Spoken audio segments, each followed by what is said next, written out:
Welcome to our CSS tips and tricks tutorials, where we promise to make you laugh and learn. So pull up a chair, grab some snacks, and get ready to become a CSS master. CSS can sometimes feel like a never-ending maze of selectors, properties, and values. But fear not, because in this tutorial, we're going to show you 5 essential CSS functions that will make your life way easier and your designs look stunning.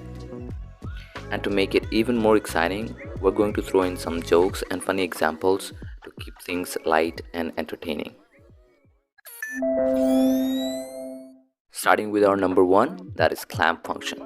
Just like a strict gym instructor that sets the minimum and maximum limits of a property. But instead of getting yelled at for not doing enough push-ups, your web design looks fantastic on any device. In general, this function is used to set a value that falls between a minimum and maximum limit. Now, it's particularly helpful when dealing with responsive design, since you can set the minimum and maximum value of a property while allowing it to adjust to the size of the viewport.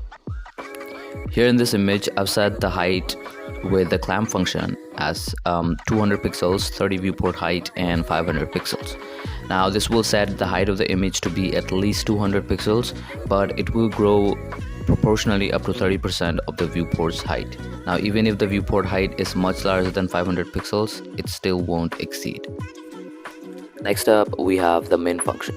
Now it's like a little dress of CSS. It's elegant, timeless, and perfect for any occasion, whether it's setting the minimum width of a div or the height of a button. So this function is used to set the minimum value between 2 or more values. Now it is particularly useful when setting the width or height of an element where you want it to be at least a certain size but can expand further if needed. Then we have the max function. Now the max function is just like a toddler that refuses to grow up. It sets a maximum limit to a property but can still shrink or expand as needed. So don't worry, your website won't throw a temper tantrum if viewed on a small device. Now just like the min function, it can take more than 2 values. So this function is particularly useful when setting the width or height of an element where you want it to be of a certain maximum size but can shrink if needed. Then we have the Attr or the attribute function. It's like your mom's homemade cookies. It adds a personal touch to your website by pulling values from an HTML attribute. Now it's a great way to show off your coding skills and your mom's baking skills at the same time.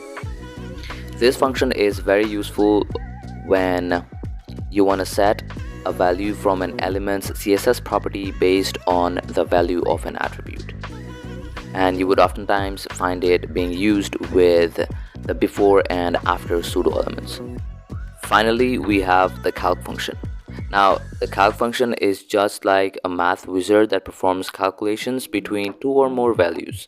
It's perfect for those times when you need to add, subtract, multiply, or divide values to get the desired result, as your brain is dead and can't function properly. This function can be very useful when setting the width or height of an element based on a specific mathematical formula.